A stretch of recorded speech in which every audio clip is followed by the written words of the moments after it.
Today we're talking about Final Fantasy Crystal Chronicles, because I bought it in a sale ages ago and I need an excuse to actually sit and play it, so yeah, here we go. Originally released in 2003 for the GameCube, Crystal Chronicles is an action role-playing game that I distinctly remember finding in a used games shop while on holidays, and I was very excited about it. So after they released a remaster in 2020, I was ready to relive it and actually finally maybe experience the multiplayer, since I wasn't a multi-millionaire that had 4 Game Boy Advances and link cables. Anyway, we'll be looking at the Switch version today, which was fine, for the most part. Now without further ado, let's get into it. Please again be warned, there will be spoilers for the entire game throughout.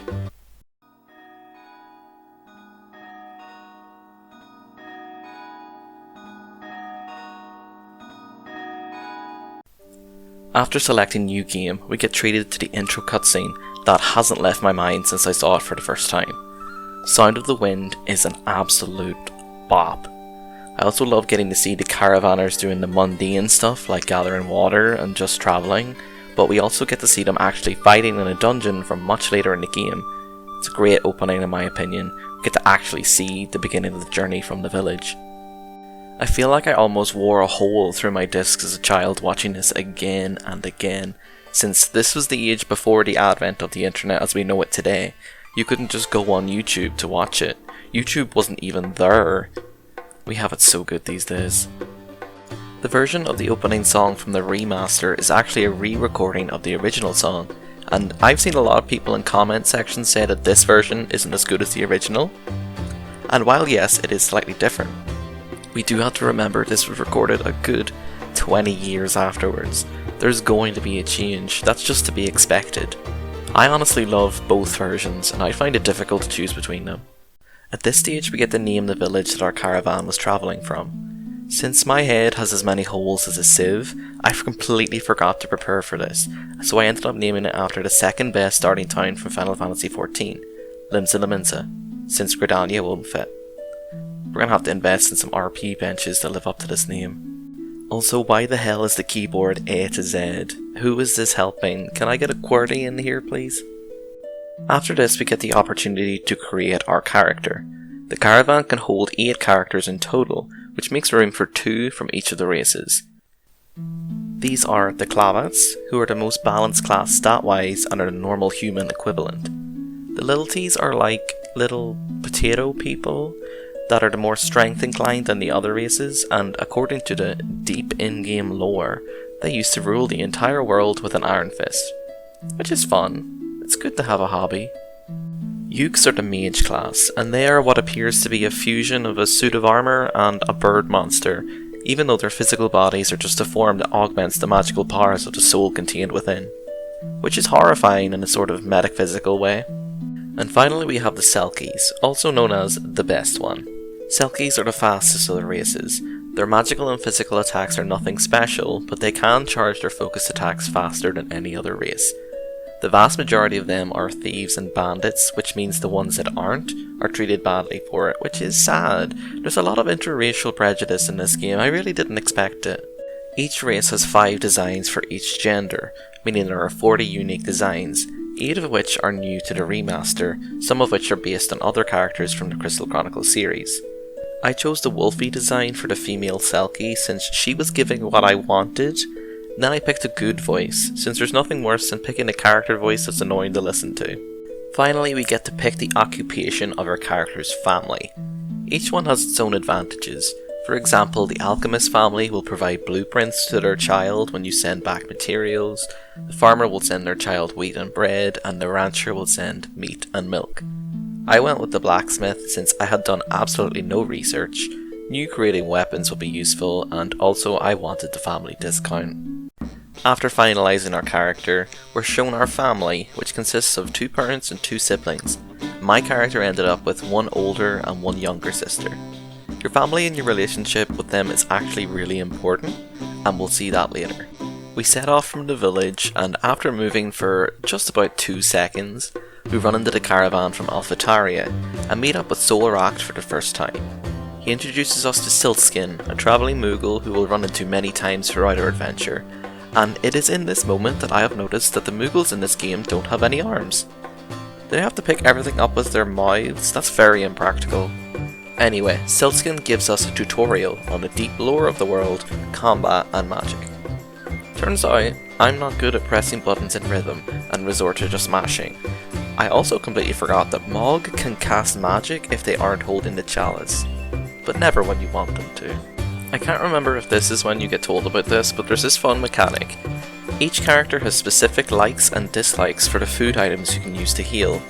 Liked items will increase stats, and disliked items won't affect the character much.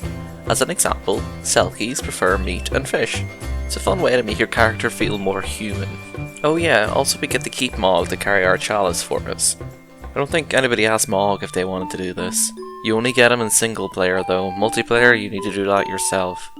Speaking of multiplayer, in the Remastered the multiplayer is completely online, meaning no local co-op, which is a bit strange. I tried a bit of the multiplayer with a friend, and the process of getting to play with a friend is really dumb and stupid. You have to add them as a friend within the game, but not on Switch Online, and it was kind of a frustrating process. I haven't actually touched online with random people, but I imagine it's probably a similar experience to any other online game. The other important thing to note about the multiplayer is that only the host gets a drop of myrrh at the end, and so only the host can progress through the story, which was a massive talking point at the time of release, but I honestly don't have that much of a problem with it. I think it makes sense with the plot, but we can talk about that later. Oh yeah, the plot. I never mentioned the point of the journey. Oops. The world of this game is covered by a thick miasma, and the only thing protecting the people of this world from its effects are the crystals. But the light of the crystals needs to be replenished once a year, and this can only be done using drops of myrrh from the dew of the myrrh trees, which can only be found deep in the depths of monster-infested areas. Obviously. And it's our job to go out there and bring back this myrrh we need to keep our village alive. Mog is honestly a godsend in this regard, since you can't leave the range of the Crystal Chalice's protection during gameplay or you'll get damaged. Having a creature that complains carried around for you is the ideal situation. And this brings us to the first dungeon of the game, the River Bell Path. Each dungeon begins with a narration about the area, read by a lady with a questionable accent that I can't really place. Then we get a little calligraphy, which is pretty, and sometimes they just write a completely different name for the area, which is kind of funny. As a first dungeon, River Bell Path is great. You got some goblins that are easily defeated, some larger goblins that are slightly harder to beat, and some news that are fast and dodge easily, so there's a lot of variety to kind of get you used to the combat system. This area also started my downfall into using almost exclusively focus attacks and nothing else. It worked for a long time, so hey, whatever floats my boat I guess. We also encounter Phoenix Downs and Magicite for the first time here. Phoenix Downs work like in the rest of the series. You can use them to cast Raise on a party member, but if you have one on your command bar when you die, you automatically get revived, which is absolutely necessary for single player. Magicite is dropped by enemies, and each type picked up allows the player to cast whatever spell it contains. Magicite can also be fused in the menu by placing them beside each other in the command bar, resulting in different spells depending on the combination and their order, with spells such as Slow, Gravity and Holy possible to fuse. Speaking of the command bar, this is how you make actions in battle. You start with the two basic commands, Attack and Defend, and to start you have 2 additional slots with the ability to unlock more as you progress. You swap between actions with the shoulder buttons and then press A to do whatever action is selected. I think it's passable. It makes sense with its origins in the GameCube. It's not like the Game Boy had too many buttons to work with, so being able to use just the A and the shoulder buttons for combat is best for what they had.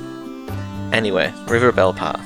There's a shortcut across the bridge towards the south of the stage. You have to open from both sides, and it acts as a shortcut to the beginning of the stage, which is completely useless.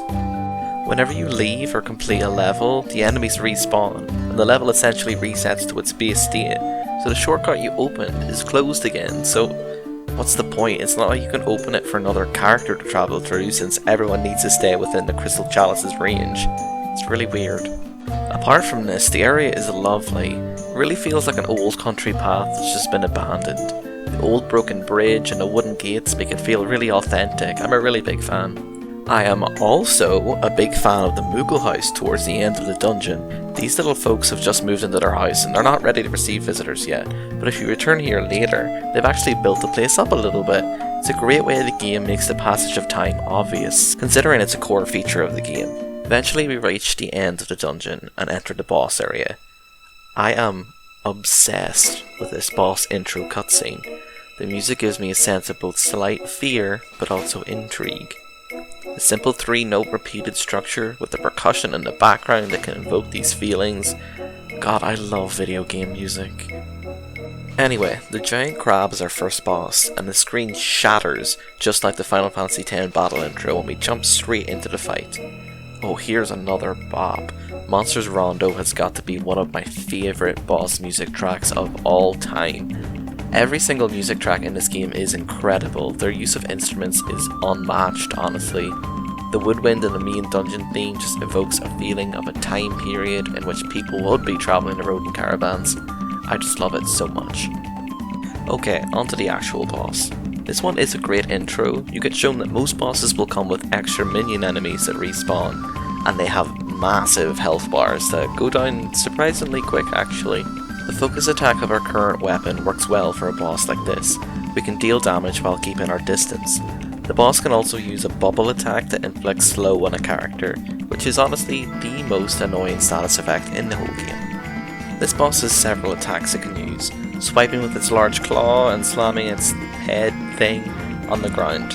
As the fight progresses, these appendages can be broken, making the fight easier as it goes on. Upon defeating the boss, we get treated to a beautiful cutscene of the Mirror Tree giving a drop of dew to the Crystal Chalice. I love this cutscene. It's so serene, a great contrast to the fierce fight that had happened beforehand. I know I have said this a lot, and I will continue to say it, but the music for this scene is godly. As you can probably guess, music in the game is a very important factor to me. This game hits the mark 99 times out of 10. Now we get to meet one of the most important characters in the game, the Male Moogle. They will bring you letters from major characters. This time it's from Roland, but later we'll get them from our family members or others we meet along our journey. We get the opportunity to reply and send an item, and depending on what you say, it can affect your relationship with the sender. It's nice to be nice after all. Also, the Male Moogle has absolutely no patience. You will wait until I am finished. This leads directly into the post-dungeon results screen. First off, the bonus points are dealt out. These are determined by a factor that's given at the start of the dungeon. In this case, you got more points if you picked up money. Although, since this is single player, it doesn't really matter. The player in first gets to pick the first artifact, which either increases a character's stats or gives additional hearts or command slots. These artifacts are either automatically there or they're picked up throughout the dungeon, meaning you might only have 4 or so to pick from a possible 8 if you don't pick any up. I would recommend taking the extra slot at this point, since it allows you to use more magic or items or whatever you want. And now we get to properly explore the world map. The Crystal Caravan can only move along predetermined paths, and sometimes when it stops at a crossroads, a scene will be triggered. These scenes can seem to be random, but in fact they're only triggered when certain conditions are met. Here we meet with Soul Racht again, and he tells us about a Black Knight, but he doesn't actually say anything about them, and he just suggests we master a skill or something on our journey. Okay King, thanks for the advice. At this point I decided to enter Port Limsa in order to find a secret area that can be found in every location. A Moogle house. The one in this area is fairly obvious, but some are completely hidden, and most players will only find them if they know exactly where they are or completely by luck. Inside these houses are Moogles that are literally just chilling in their own homes, but they provide their visitors with a Moogle stamp. The stamp card is split into distinct sections, and each house has a stamp for a specific space on the card. And if a section is completed, the character gains a Mimic Crystal, which allows them to take the appearance of a different character within a dungeon. These characters are usually from the caravan, from a different town or village, but some are of characters from other games in the series. I honestly didn't even try this feature out, but hey, it's cool I guess, if you're into that sort of thing. One other cool system in the Moogle house is the ability to either paint or shave Mog, which might seem like a purely aesthetic choice, but it actually has some gameplay benefits depending on the situation, but we'll get into that whenever it's relevant. The next point of interest we come across is the Miasma stream. These are areas of concentrated miasma that are made up of a particular element, and the Crystal Chalice must be the same element as a stream in order to progress, and this can be changed using hotspots in the various dungeons. Still skin can be found in these sometimes, and he's absolutely right, these things are so irritating. They have an oppressive air about them, the eerie sounds in the back, the strong gusts of wind given off by the miasma. As you walk through the path, the miasma will push back against you until the point when the crystal will produce a shield, allowing you to pass through without harm. I would like to do that as little as possible, but unfortunately we'll be passing through quite a few of these as we progress. This brings us through to the next world map area, the Iron Mine Downs. Moving forward, we run into the caravan from Alphataria again, and Solrak says hello, and I like him. And Endala says hello, and I don't like him. Weird. Maybe it's just me. Next, we enter the Little T settlement of Mars Pass. People here have severe problems. This old man is coming on to me, there's a forgetfulness epidemic apparently, this lady can't get any flowers to grow, and the blacksmith wife has had enough and gone on vacation. Oh yeah, blacksmiths. You can use these ones, or the ones in the hometown, to craft weapons or armor if you have the correct blueprints and materials. You won't be getting equipment in any other way, so make note of this. After this, we enter the next dungeon, the Mushroom Forest, one of my faves.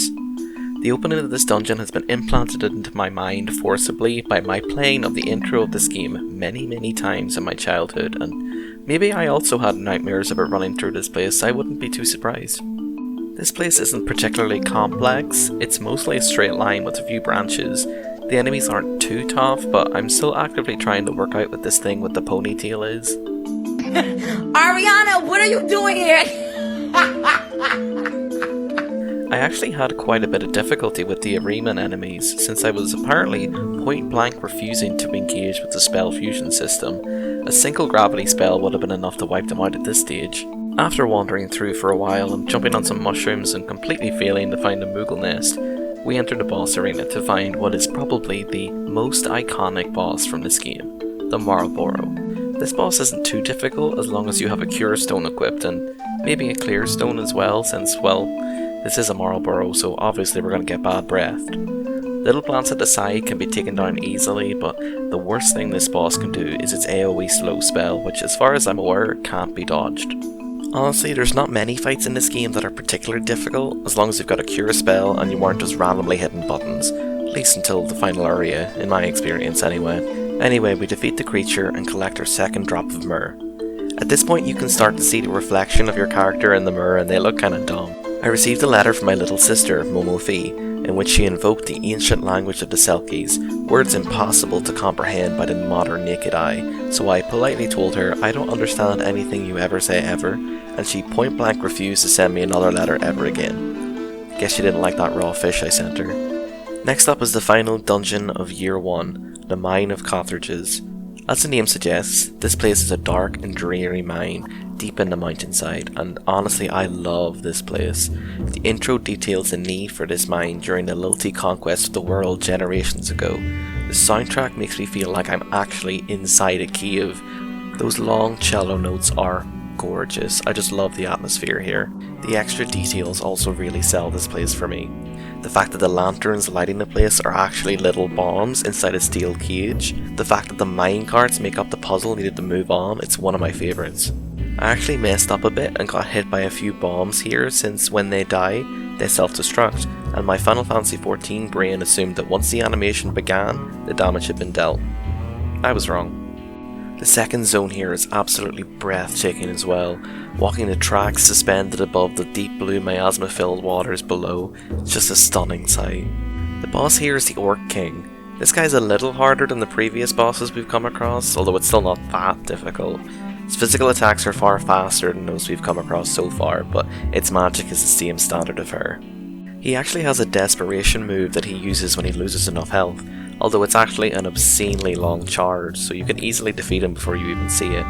Although if I remember correctly, the range is quite short, so you could just run to the other end of the arena if you wanted to. With this, we've collected our third drop of myrrh for the year, therefore completely filling our Crystal Chalice. We also get a letter from our mother encouraging us to steal anything that isn't nailed down, and honestly, work. After collecting 3 drops of myrrh, we're automatically taken back to Limsa to witness a scene of Roland using dark magic from the Necronomicon in order to infuse the crystal with the myrrh, and we are stood with our fancy torch alongside 3 Muggles. Now we get to see the village residents dance around the crystal, happy to live for another year and not die of air pollution. This party is actually quite sad to look at, since this village has only 5 human residents apparently, and we have this wedding band hired in from outside to provide the bops. The tambourine's doing a lot of heavy lifting. All the while during this scene, the diary entries from the past year are being shown across the screen. It's a really good reminder of the events of the year, since sometimes it's easy to forget the little details after a long session. And we're straight into year 2. The elements of the miasma streams are changed, which helps ensure the player doesn't stray too far from the intended route. We start back in the village where we can talk to our family and maybe other people if you want, and upon leaving the village, Roland tells us to always return to the village even if we mess up, since trying to better our fate is useless and we should accept the lot we're given. Thanks Roland, you are no help. We run into the caravan from Shella, and they offer to swap the crystal ball we're carrying for a lump of mithril. Yes please, I feel like I'm profiting quite a bit here. Thank you for your trade, kind sir. I actually decided to take a trip back to the Riverbell Path to see the Muggles, but turns out that wasn't even the Moogle house, so I wasted my time and I didn't even get a stamp for my trouble. We then ran into the caravan from Luda. Even though they don't have a caravan, they're just walking around, their arms must be tired. They're very lackadaisy about the situation, but they wish me well, so they seem like very nice people. The dungeon that has popped up out of the blue is Goblin Wall, and it really lives up to its name.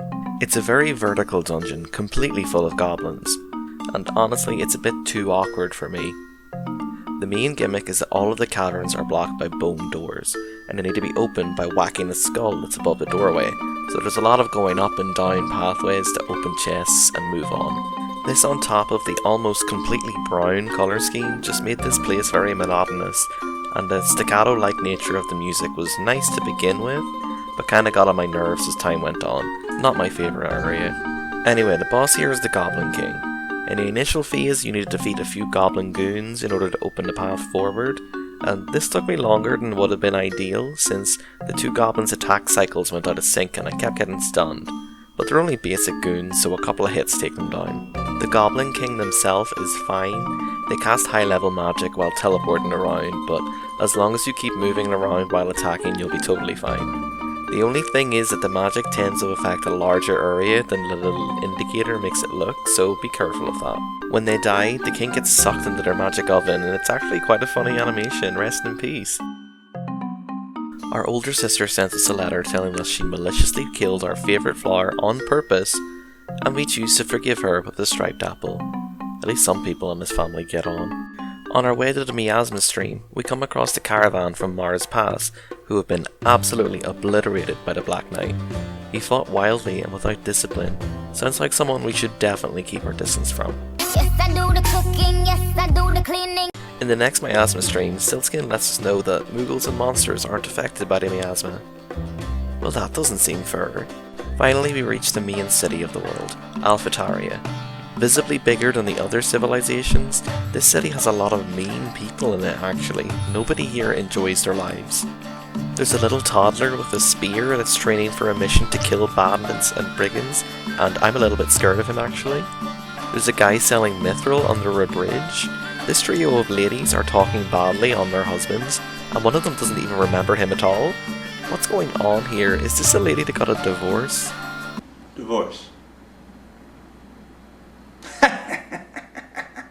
Outside, we finally run across the caravan from the Fields of Foom, who say some farming metaphors at us and plant some seeds off screen.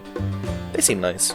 Now we enter one of my absolute favourite dungeons, the ruined village of Tita. The intro narration here is beautiful. The village whose caravan never returned, but the villagers never tried to escape. They held on to hope until the very end. This place is perfect. Everything is covered in this sort of webby mucus substance, the music is subdued and quiet, and there are areas that make it clear that this place had definitely been lived in before, like the Crystal Pedestal. It's just an amazing place. Also it's blue, that's cool. The only downside, in my opinion, is that in this second area, there are webs covering the path forward, and you need to burn them with a fire spell, but they grow back far too quickly and there's far too many of them. It's just really repetitive. Armstrong is the boss here, and apparently this creature used to be the house of a man named Armstrong within the village. It's a fun fight. He's backed up by skeleton mages and it hits hard, but its attacks are easy enough to dodge and are well telegraphed. It's a fun one. Our sister bought a new flower seed to replace the one she murdered, so I sent her back a fruit seed so she could grow something actually useful for my adventure. Once we were back on the road, we meet a guy who was wearing very little clothes, and he needed a loaf of bannock to soak in medicine. Well, I don't know what that is, so I can't help you. Turns out, this was an elaborate ruse in order to distract our caravan so the sleepy old man could rob us. Thankfully, he was asleep, so we walked away untouched. Next is Moshet Manor, and honestly, I completely think the Tonberries have the right work ethic. If Jack and Maggie wanted dinner now, they should have asked for it earlier, or just maybe make it yourself, I don't know. This area is unique in that it takes place within a mansion, with a central outside area with several rooms branching off, with the main objective being defeating all of the Tonberry chefs, rather than reaching the chamber at the end. It's nice to have a change of pace, but the way you enter the rooms turned me off of the area a bit. The tiles in front of each of the rooms alternate between the crests of the 4 races, and the door will only open when the matching character stands in the corresponding crest. This would be a lot easier in multiplayer when you have a party with multiple races, but when you're in single player it can result in a lot of waiting around for doors to open, which slows the whole experience down. I do also like you can go and talk to Maggie in her room and even hit her and she will not care. That's girl boss energy. Killing all of the Tonberries leads to a comedic scene when the ghosts of the chefs let Jack know that we were the ones doing the killing, and he's probably only really concerned about his lack of dinner, but he still attacks us. After the first hit, Maggie will also join the fight, casting slow, but she gives up after a few hits and watches the rest of the fight from the sidelines. The boss itself is fun and not too difficult, but I kinda feel bad after beating him since he just wanted his dinner. Did we even try asking him if we could just have the Murtree? I think he would have helped us, and I think he would have given us some dinner as well. Our father asks us why our younger sister won't talk to him, so we inform him of the complexities of growing up and give him a flower. That'll help. Year 2 ends in a similar fashion to the first. The party happens and the new year begins. Roland tells us about the secret 5th element that may or may not exist, but I'm sure we won't ever find out about that, don't worry. The Alphataria caravan is hanging around our village yet again, and then I get told I need a little tea in my caravan or I'll die. Thanks Solracht, I'll think about it, thank you for the carrot. I went into Alphataria on my way north, and everyone in town is aware that the princess is missing, but nobody really seems concerned except for Knockfelna, and he really needs to calm down. The princess is half Clavat, half Lilty, and all of the non-Lilty characters are talking about how lovely and beautiful she is, but all of the Lilties are calling her ugly and disgusting, and someone else mentions how he wants the Lilties to be in charge of the entire world again. I don't like this, I'm not going to come back here anymore. The purple Moogle, who has a great design, tells their fellow bandits that they want to be a star, and I wish they would take their wishes seriously, but no, they surround our caravan and threaten us. You get a choice here to pay up or charge through, and I obviously chose to charge through, and we plow straight into the poor little Moogle and send him immediately to heaven. Unfortunately, picking this choice means we don't get to see the end of the bandit storyline, which is upsetting because that choice is so hard to resist. And so he became a star. Big time. Entering the next area brings us to the town of Shella, the Uke settlement. You can't enter the area proper unless your character is a Uke or you have a mark of Shella, which can be bought within the town itself or within a nearby dungeon. Obviously our Selkie can't enter, but off screen I filled up our caravan with other characters so that Limsa actually has residents, so we get our UQ to scoop the place out. Why is he run like that? Honestly, there isn't much of interest in here. There's someone doing a lecture on magic to some people, and oh, this guy's talking about Lilty rule again, oh lord. There's also a Selkie called Denam who's researching the miasma, and there's a little side quest you can do with him, but I didn't know about that, so yeah, go look at that yourself if you want. Our next dungeon is the Veo Lu Sluis. I have no idea what a sluice is, but apparently this allows water to reach the rest of the continent. Music here is really bouncy. I'm a really big fan of it, and I'm really happy this is one of the themes that was chosen to put in the theatre than Final Fantasy. It's really fun. First thing I noticed here was that there are flooded areas that have treasure chests submerged in them. I couldn't figure out how to access them, but turns out you can't until later. But it felt really bad deep inside for me to just walk past several chests like that. My explorer and hoarder senses rejected that, but alas, we persevere. The area itself is really cool. There are several wooden gates, and in order to get the keys to open them, you need to place the chalice onto a switch and pick the keys out of a water spout that forms. I'm not sure if I'm brute forcing it or not, but I feel like this is the only situation in the game in which you actually have to leave the confines of the chalice's protection in order to progress. The boss of the dungeon is the Golem. I love the cutscene beforehand, where it identifies Mog as a horrific threat to the safety of the world's water supply, so it reforms and proceeds to fight us. The fight here is fast paced, and the Golem employs the use of lasers and rocket fists in order to fight, and I had a really great time with this one. It was fun and challenging without being too difficult, and the variety of attacks it used was refreshing. Still not a big fan of the circular laser attack though. The range on that one's far too big to escape between the telegraph and the explosion. After reading a letter from our father letting us know that he understands women now, we run into the bandits from before, and our character just walks up behind them and just straight up asks them if they murder people. They reply no, obviously, since it's not like they would just admit to it, but they tell us it gives them a bad aftertaste, so I guess that's the only reason, huh? Anyway, it's nice that they aren't that bad, and we move on. Back in Mars Pass, since apparently I can't get enough of this place, we come across a preacher who tells anyone who would listen about the importance of cherishing your memories. There's a distinct theme of memories and their loss becoming clear in the dialogue, and it's given me a lot to think about. Also, this girl's mother is divorcing her father. Good for her. The Jagon River is finally open for business, with the ferryman offering to sail you across the river. This cutscene is too long. You can skip it, you know. You're not missing anything. The Fields of Foom is the Clabbit settlement, and this is where every single ounce of food in the world is produced, apparently. The fields of wheat towards the north of town actually produce some slowdown on my console, which is hilarious, and also apparently there's an apple thief on the loose. We'll never apprehend them though, unfortunately. Also, apparently there's a cow race sometimes. I don't like this, and I don't like that I'm allowed to run around in the fields with the cows. This is dangerous. Somebody close that gate. The Foom caravan is just outside. They've just left home apparently, and they tell us about farming. It's fine, I don't need to know. You're making all the food in the world. I don't need to farm any. Thanks for the love though. The next dungeon is Celebration Cave, and I'm going to be upfront and honest. I did not enjoy this dungeon. The music isn't anything to write home about, the enemies here are incredibly tanky, and the area is just kinda boring, actually. I'm sorry to the cave that produces all the wind ever, but the grey and the very pale green colour palette is not doing you any favours. Didn't like it here at all. The boss here is the cave worm, and this creature is actually horrifying to look at, but even still, that is an incredible boss design, oh my god. I would not want to come across that on my weekly spelunking session. Boss fight itself was kind of annoying, unfortunately. Those electric jellyfish things are really frustrating to deal with, especially with a physical build like the one I've chosen to go with. The worm itself also uses a breath attack that just seems to take off 3 hearts every time it uses it, with seemingly no way to dodge, so a cure spell is absolutely necessary here. Anyway, eventually we make it through, and our mother sends us a copy of The Ancient Lore. Thank you. I will forget this in about 27 seconds. Afterwards we encounter a very important character, Gertie.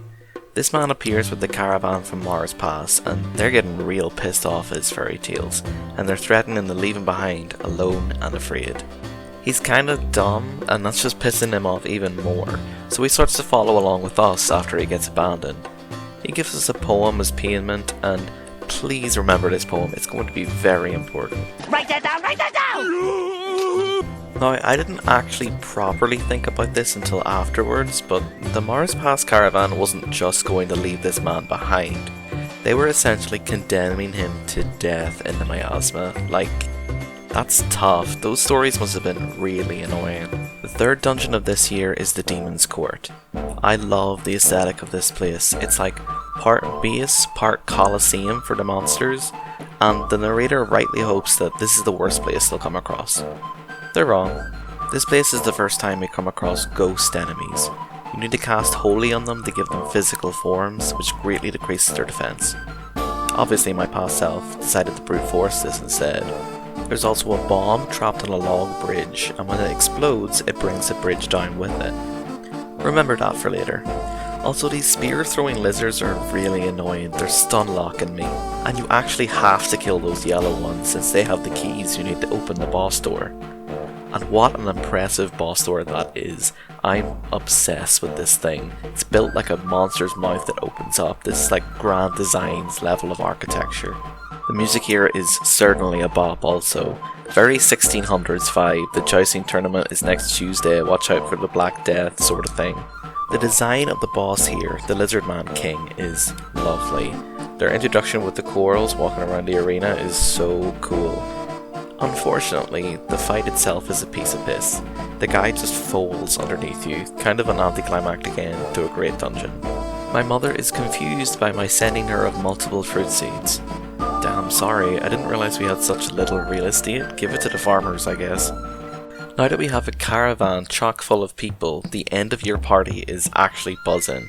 Now this is a party I would go to. Unfortunately, we had to kick out the Muggles so that the human members could hold the torches, and What's your name, POV, so they calling you Bob? now there's a complete army of toddlers surrounding the crystal, like everyone wants at a party. Before setting out the next year, I tried to talk to some of the other families, but they didn't care about me. They just wanted to talk about their own kids. Ma'am, I am keeping them inside my glove box. Solrock is arguing with the caravan from Mars Pass about the rules of the road. They're so mean to each other, please stop fighting. And then we see the same cutscene with the caravan from Luda as we did last time. I didn't even know that was possible. Tristan, the guy who owns the boat, has gotten very adventurous with his boat journeys and decides to travel slightly further than 25 meters down the river, and he brings us to Mount Kalanda, a volcanic island. I adore the music here. It makes me think of Majora's Mask for some reason, but that shaky sound is amazing to me. I love how haunting it sounds. Now at the start of this dungeon you'll notice that Mog complains it's too hot here, and that is because I messed up. In these hotter environments you need to shave Mog in a Moogle house before entering, since his thick layer of hair is going to give him heat stroke and he's going to get tired more quickly and complain more. Which is great, just what I want. The opposite applies to colder areas such as Celebration Cave. If Mog is shaved, he's going to get frostbite. Don't do that to him, he's just a little guy. The Aremans here can be easily defeated if you actually use a gravity spell on them, but before you can even use that, they're incredibly tanky, so cure spells are a must. There's a sign here that says if you want to ascend, you need to throw an urn into the holes, but it never worked for me. The urns were dodging those holes every time, so I have no idea what that's all about, sorry. When we enter the second area, we can see a tiny little goblin carrying a giant metal sword, and I decide to go in the opposite direction. It's neat, I hope he's having a great day. After trying and failing to solve the puzzles, we reach the boss room and meet the Iron Giant. Love this guy, man is ripped. Turns out the goblins are taking these swords up to the giant, resulting in a fight where the giant will make use of the swords around the edge of the arena. It's a fun one, not particularly difficult again, but aesthetically very pleasing. My mother tells me to drink the disgusting water from Mars Pass. I will not be doing that. Are you trying to give me disease? Solracht has just finished his thesis on the exploits of the Black Knight and needs us to read over it before submission. Turns out Hurdy the Preacher hired him for protection years ago, and then they went missing for a bit. I give it a B. Where are your references? Next, the Foom Caravan tried to sell me some jade. I said no, since what the hell am I gonna do with some jade, but why did that even happen? Next up, in the wet marshlands, is Conal Curak. Is that how you say it? Probably not, it's not real, it doesn't matter. This is the dungeon from the intro cutscene, a large marshy area, and I mean large. This place is huge. It's weird, this place is massive. It's all very samey, lots of green and brown, but for some reason I don't mind it as much here. I'm kind of a hypocrite, I know. It kind of reminds me of the frog swamps from Final Fantasy IX, particularly the little path sections, which makes sense since a lot of the enemy models are taken straight from that game. Something really interesting here is that since this is the area in which the ancient Selkies travelled through in order to find a new home after something, they don't really mention it, there are stones here written in the ancient Selkic language that only Selkie characters can read, which is neat, deep lore, even if it is extremely depressing. Music is also really fun. I love the plinky plonk kind of vibe it's got going on. Yet again, I would like to reiterate that this place is massive. It took me 40 minutes to explore this whole place. Additional fun fact, turns out that bridge for the Demon's Court, the logs have floated up here and have formed a makeshift bridge. It doesn't go anywhere yet. Maybe we need another cycle. I won't be doing that. Also, this place has behemoths, 3 in one area, although at this point I had given up on actually defeating every enemy. I was just running, I needed to survive. The boss here is the zombie dragon, and obviously it is a zombie, so holy is absolutely necessary here. Also clear, very useful, since this thing uses bad breath constantly. This was actually a nice challenge for once.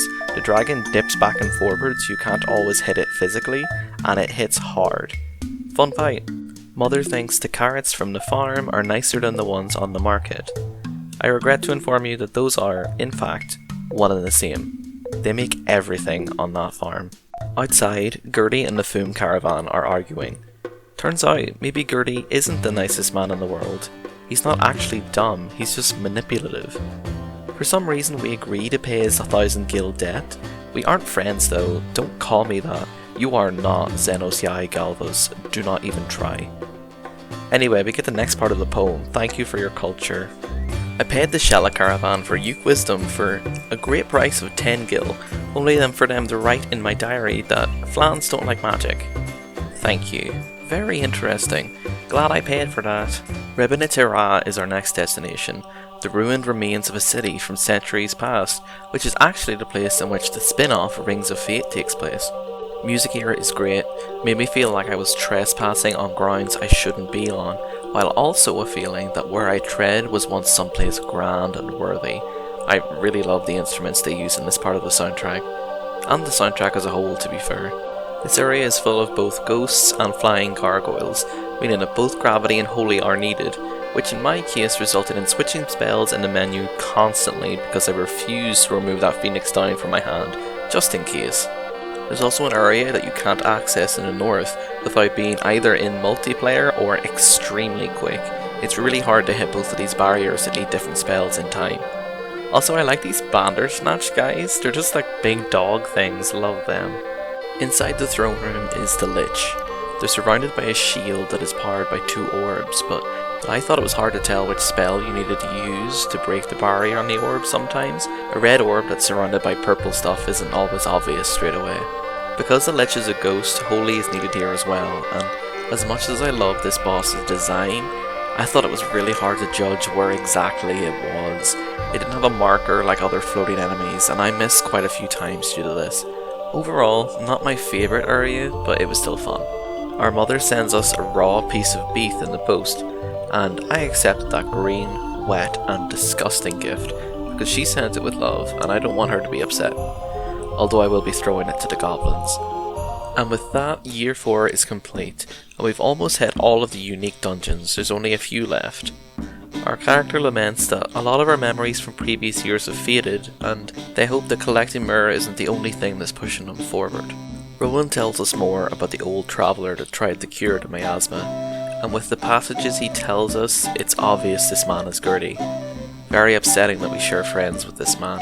Outside the village, the Mars Pass caravan gives us a weapon that's worse than our current one. I don't like these guys very much. The Jagon River has dried up for some unexplained reason, and according to the internet, you can cross over to the Fields of Foom for free now.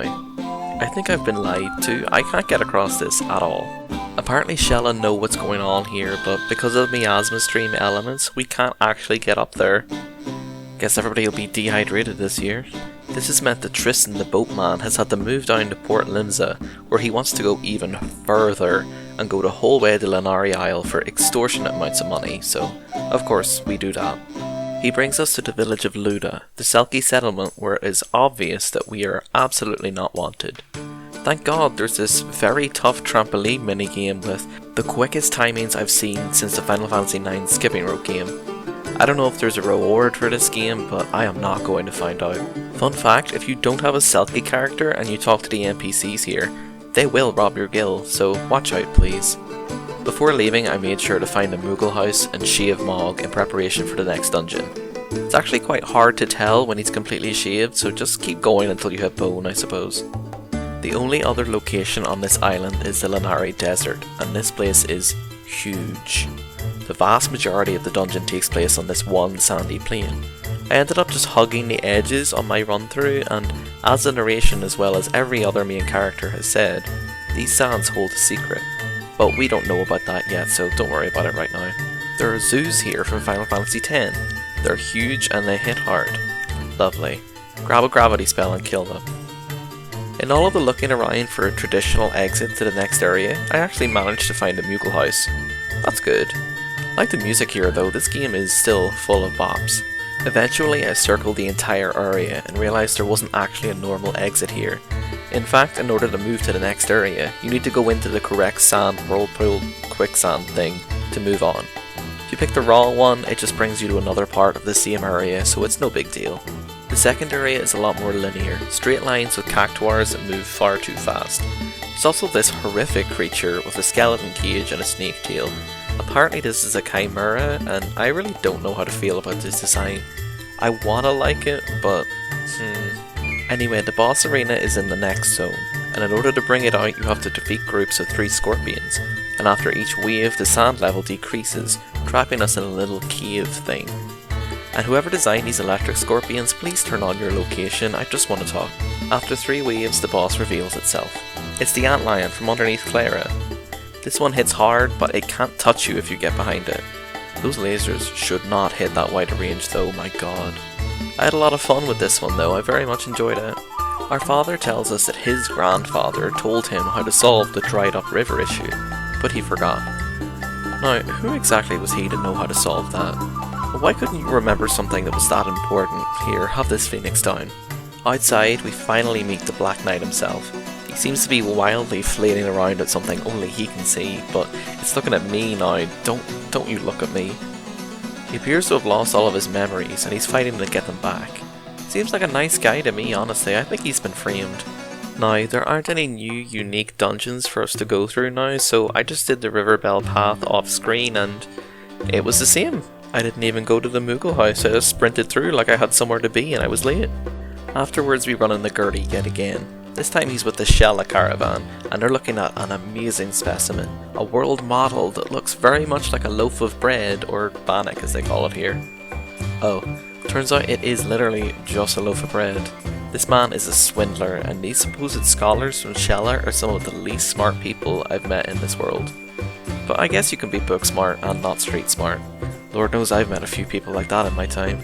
Obviously the real villain here is Gertie, who gives us the next verse of his poem, and then he doesn't even remember where he learned it. You just made that up. You just made that up! The Foom caravan is just chilling outside and offers to have dinner with us. Then they plant the seeds at the side of the road when we're done. Recycling is cool, kids. Also kids, you shouldn't be watching this video, please go outside. After the next dungeon, we get a letter from Herdy. Sir, how did you get this address? I don't know you. That's my purse! I don't know you! Year 5 ends the same way as always, and Roland informs us that the weirdo guy he always talks about, who I've never asked about by the way, this is all without my expressed interest. The last letter he ever sent was from Magamel, which is a village straight from legend that by all accounts should not exist. Have we considered that this man may just be lying? Silkskin is having a mental breakdown in the miasma stream, and upon reaching Shella we find out the river is dried up because the pump flower plants are pollinating, so they've stopped pumping water. Something we have to deal with since that's our job too apparently. Also Dinam is gone. Surely he's okay, nothing bad possibly could have happened to him. This means we have to yet again venture into the Vale Luce Lewis, and cast Rias on all the pump flowers in order to revitalise them. The water level in the dungeon itself has been lowered, so we can finally access those chests from before. You don't have to clear the dungeon here, but We're going to have to clear some we've already done anyway, so you may as well while you're in here. I quite like the revisit. It was a fun way to add something else to a previous dungeon, and it's always fun to fight the golem again. The Black Knight is outside, surrounded by the Alphataria caravan. This time we can actually see the light it's flinging at, and he swings towards it before hesitating in front of a child and his mother. The child takes his chance and impales the Black Knight on his spear. The knight laments that he will die a hollow man without his memories, before the boy announces himself, Leon Elsa. This seems to stir something within the knight, and he seems to recognise the boy's mother, before he collapses onto the ground, motionless. We zoom out to see the light that the knight was chasing, and a mysterious voice laments that this was not how things had to end. It's at this stage we get a little bit more insight into the major workings of this world. I think it's great timing for the plot to start to ramp up, since we're well acquainted with the world's working now, but now we're getting to see a little bit beneath the covers. Now I decided to take a trip to the Jagon River, where we meet a mysterious woman standing on her own. She wants to know where we could be going on a ship. Across the river? Obviously. Leaving and re-entering, we meet Nocfelna from Alphataria and his really cool looking dog, and the princess seems to have went this way before. She and we missed her, maybe she'll come back this way. After getting another drop of myrrh from the demon's court, we encounter Gertie yet again, and this is by far my favourite scene with him. He's with the Luda caravan, and they don't really care what he's doing, they're over in the next field 5 in. Gertie is wearing the clothes of the preacher Hurdy, and he reveals that Hurdy is in fact his older brother. There must have been a seal at the baby name shop, huh? The pair seem to have complete opposite personalities, and apparently Hurdy was the man that tried to stop the miasma Roland is always talking about. Turns out this is the only thing Gertie has memories of, and he makes up lies and slander in order to fill the emptiness in his heart. And he's never even met this brother. It's kind of sad, but also at the same time, it could just be complete lies. As Gertie leaves, everything goes hazy, and we get a vision. Oh, it looks like they're leaving. Take care. May we meet again. The meteor light, great shadow. Where is it? Who are you? Ryan? You cannot defeat Ryam. You are not yet ready. Your memories are not enough.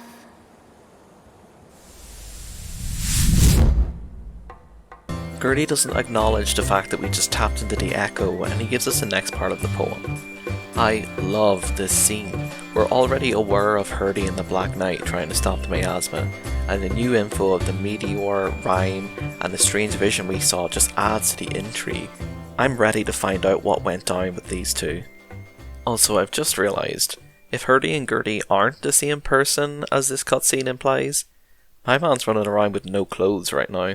Anyway, less importantly, in the fields of Foom, we come across our mystery lady, who's having a great time, and she says hello, while Nocfelna essentially tells us to get lost. Rude. There's also this Alphataria guard that's glad he's not at home, since he'd have to listen to Nocfelna's grumbling. King, I am so sorry to tell you this, but that man is in fact 10 feet away from you right now. After our next dungeon, our dad sends us an actually really sad letter about him looking over at our seat at the table, and in return for making us sad, I sent him a raw steak. Thank you, I hope you enjoy this. Year 6 ends, and we note in our diary that the boy who killed the Black Knight didn't even know his real father, since he left before the baby was born. Perhaps all he wanted was a memory with his father. By avenging his father's death, he would form an unbreakable link with a man he had never the chance to know. At this stage, the theme of family and memory is undeniable, and I'm a really big fan of this concept, and at this stage I was very excited to see where it would go. Roland starts talking about taking his memories and adding them to the crystal's glow. What the hell are you talking about? Immediately outside we run into the striped brigands, and they have Gertie in their clutches. I'm finding it hard to have sympathy for this man at this point. The brigands demand a ransom, and we can give them Gil or a single striped apple. Obviously I'm going with the apple. I wonder what we're going to choose there. Probably the fruit. The bandits jump at the opportunity, and Gertie is rightfully upset, but the bandits are adamant in their acceptance. A man is worth only an apple to them. Gertie refuses to thank us and gives us the entire poem, letting us know that these words will help reveal the great treasure of the desert. Although, yet again, it could all be lies, but hey, it's worth a try, right? Turns out, Gertie was in on the plan all along, but he's not going to be satisfied with a quarter of an apple for its efforts, so he dips. And I hope he died on the way back to his home planet. Obviously our best idea now is to investigate the desert, since this treasure might be our key to making this world a better place, so we take the boat to Luda. Here we find Knockfelna harassing this mystery woman yet again, and the poor sound mixing means I can't hear the voice acting very well.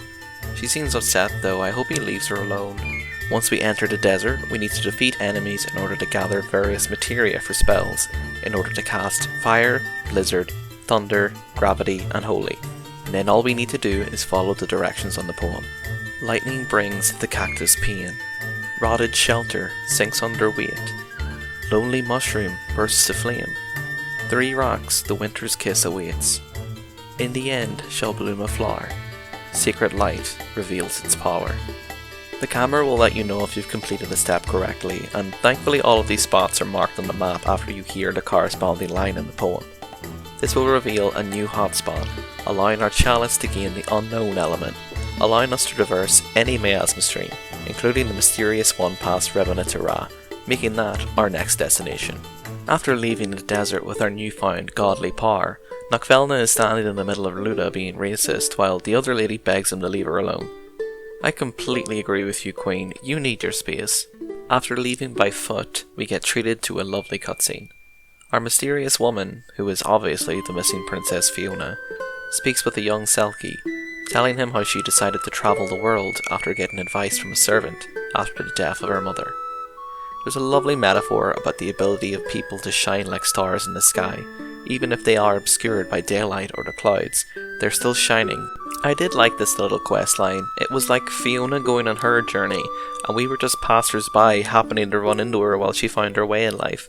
And the ending cutscene was a lovely end, although I feel it would have been improved greatly by the text going just a little bit faster, since there's a lot of dead air between the voice lines ending and then the next one starting.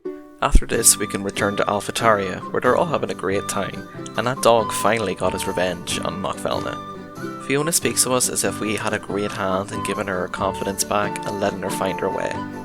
All I did was harass you as I passed through, man. Then she gives us 100,000 gil. Oh, maybe I did play a big part in your evolution, thank you, Queen. I kinda wish this side quest was slightly more obvious. You kind of have to go out of your way a bit to complete it, and the next step is literally never given to you, but I suppose with a reward like that you have to make it a bit mysterious. We can make use of the unknown element at the miasma current beyond Remastered, and what the hell is that? Runs away as soon as we approach, so I guess we better follow along. We entered the Abyss, the final area of the game, and reached the settlement of Magmel. Well, settlement might be a bit of a stretch.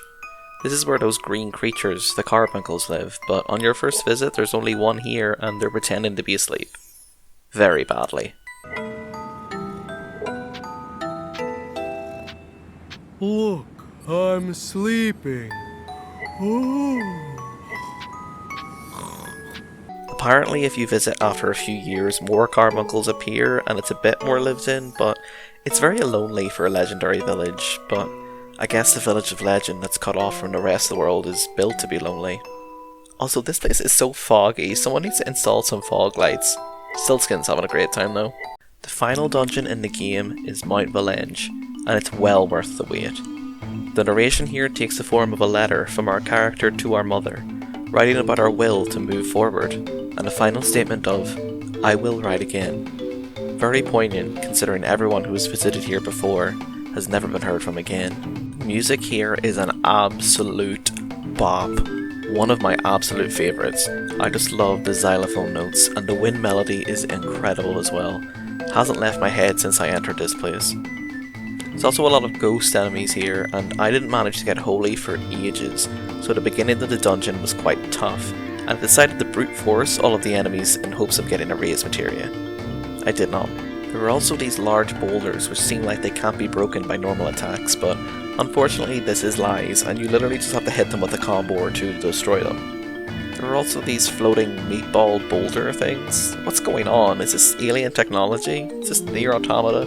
We enter the next area, which is inside the cave, and almost immediately come across a stone monument that disables our Crystal Chalice, exposing us to the miasma.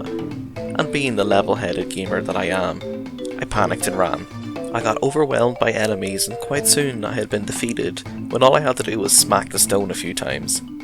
Shockingly enough, this was the first time I died on this playthrough, so I'm glad I managed to make it this far at least. But also, I mean, I have like 50 Phoenix Downs, this is a non-issue. Very intriguing something had the ability to disable our chalice, however, much to consider here in the deep lore terms. Upon entering the boss room, we see a large contraption that looks both to be plant and machine in design, and it seems to be pumping out miasma. This needs to be stopped. This boss is tanky. The weak point is the parasitic looking thing that sticks out of the front of it, and hitting it at the core of its tendrils is where you'll do damage. But you won't be doing much, this thing has an insane amount of health, and all the while there are two helpers at the side throwing spells. A walkthrough I read implied that killing the helpers would also damage the main boss, but I didn't notice much change. I only ended up looking it up since I genuinely thought I was doing something wrong, since I was making little or no progress. Plus it does an insane amount of damage with every hit. After dealing enough damage, the parasite will return inside the main body and will move towards the base of the contraption. Here we enter the second phase of the fight, which is significantly easier than the first. Camera angle is a lot more generous, but it's still kinda tough to judge the position of the hitbox sometimes. Don't get me wrong, it's still tough, but the parasite won't swing to attack you anymore. It'll make a noise and attack the ground beneath your character instead, so you need to be constantly on the move. After another good amount of damage, we move further down and enter the final phase of the fight. This is by far the most difficult section, since this large head thing in the middle can shoot you like a machine gun, which in my experience seems to shoot you dead no matter what. Which is fun. My Switch was screaming during this section, maybe there was too much on screen at once here. The parasite still acts as it did in the previous phase, which all adds up to a challenging fight which is really fun and a great ending to a particularly strong dungeon. After defeating the boss, its barely alive body is twitching, clinging on to life. We go in to deal the killing blow when a voice tells us to stop, and we're teleported into the Crystal Chalice. Mog may or may not have gone with us, I'm not really quite sure. We're taken to a mysterious area, seemingly underwater, surrounded by visions of locations we visited on our travels, alongside some soothing piano and bells in the background. It's all very the intro to Kingdom Hearts. God, I can't stop thinking about that game. A figure of light appears and tells us that we shouldn't have come. I'm sorry lady, I really didn't want to, honestly. She speaks of us being prey for Rhyme, and lamenting that we still have more memories to spin. The eagle-eared will notice she has the same voice of the figure the Black Knight was chasing. She even mentions Leon and Herdy when she laments those who can no longer spin memories. Rhyme's spies attack, and they're very reminiscent of the Twilight from Twilight Princess, a great design for a creature from an unknown realm that is beyond our mortal understanding. As we continue speaking to this mystery figure, we learn that this lady subsists on nibbling on memories that people forget, things that will not be missed if forgotten, while Rhyme will completely devour all memories an individual possesses. Our friend wonders if somehow our memories may be too bright for Rhyme, and that our dazzling memories of our journey may be the key to defeating him and returning home safely. This part's pretty cool. There's a lot of lore drops, we find out a lot about the world and the origins of the miasma, but it is far too long. It'd be more engaging if it all happened in one scene, but Mio says one or two lines, she throws her little orb, and then we need a scene transition to the exact same location. Then this repeats a few times. After a while, Mio decides to power up our memories to give us a fighting chance against Rhyme, and this comes in the form of a quiz about your journey. Mio will ask questions about random scenes from your journey, which can range from what food did you eat with the Foom Caravan, or why did Solracht give you something once. This part is really fun. I think it's a good way to get you to engage with the memories your character has picked up, although I can definitely see the issues arise if you've taken a long break from the game and suddenly get dropped into this section without warning. This part is also one of the reasons that I, and many other people, kind of understand the plot reasonings for the host being the only player to progress in the story and multiplayer. since the power of memories is what gives the player the power to defeat the ultimate evil here. If all of the characters progressed in multiplayer, in theory they could stay in one place on the map, not get any of the caravan scenes, and therefore enter the final dungeon with a very small amount of memories, making the final sections incredibly difficult.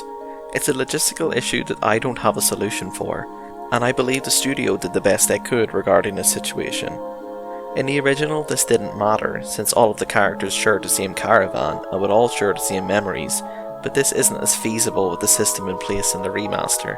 After a while, Mio decides that we are powerful enough, and we move in to confront Rhyme. The area in which this confrontation takes place is beautiful.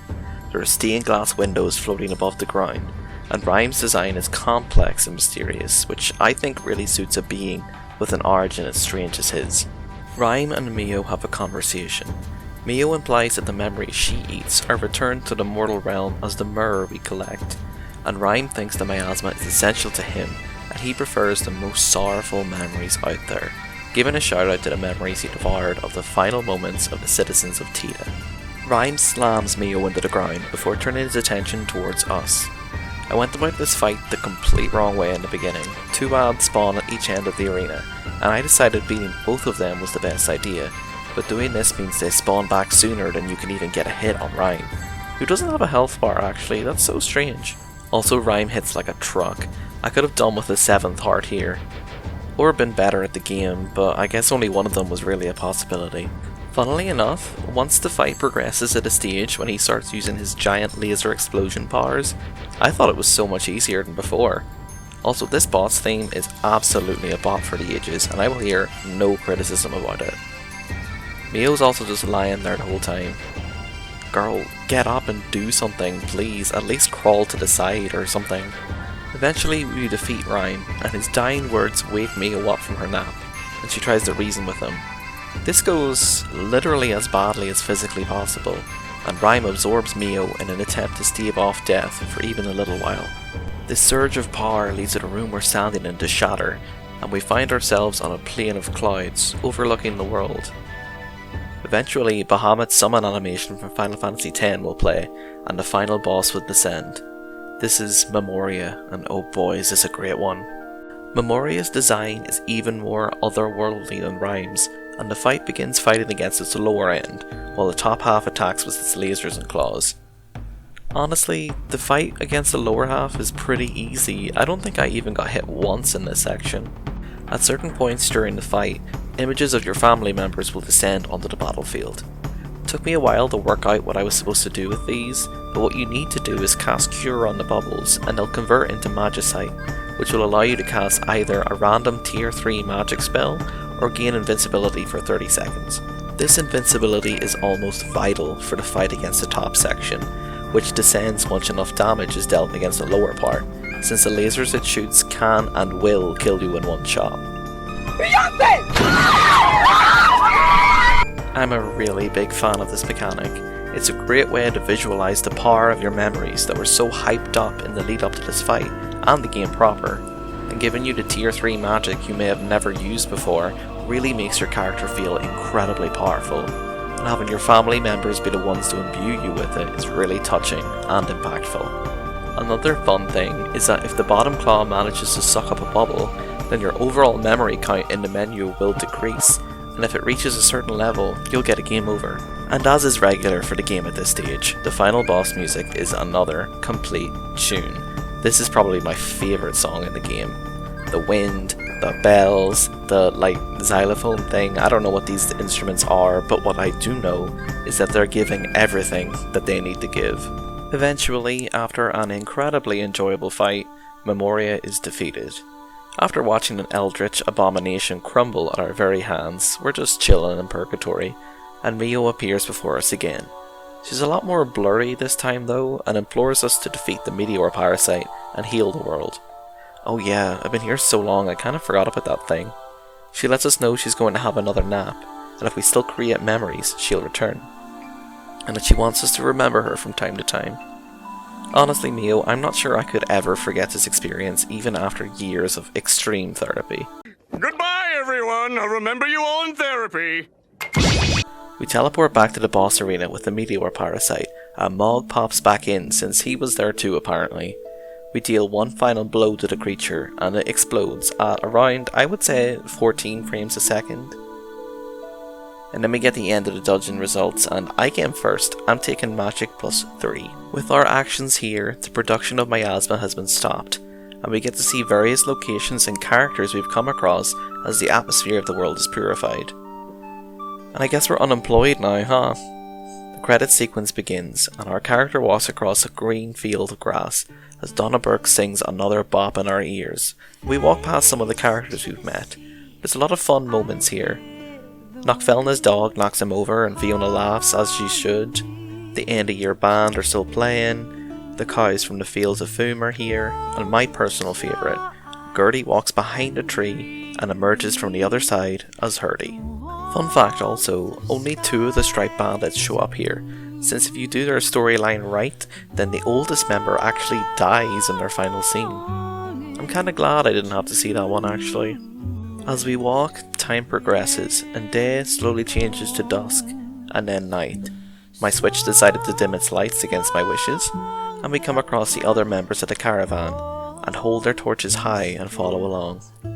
There's a final shot of the hill we climbed, and our character looking out into that moonlit starry night, which I can't help but get a little teary-eyed every time I see it. The game ends with a very poignant line. In this journal are written many memories, some deeply etched in our hearts, and some long forgotten, which I think is just like life in a way. Not everything is going to be a life-changing memory, but that certainly doesn't mean it's not worth recording. And with that, we've come to the end of this adventure. As I said earlier, I really enjoy this game for what it is. It's not the most complicated combat system in the world, and it certainly doesn't have the longest, most critically acclaimed story of all time. But what it is a journey. A journey with a character that I loved and appreciated every step of the way. And yes, of course, it had its problems, the frame rate at times, the whole multiplayer discourse that I addressed earlier, but it's still something I'm glad I experienced, and I'm sure I'll come back to it at some stage in my life. But anyway, that's brought us to the end of this video.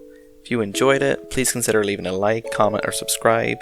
It would really mean a lot to me as these videos take a very long time to make, and as much as I love the process, having the numbers in my analytics go up would make my JRPG brain release some good chemicals sometimes.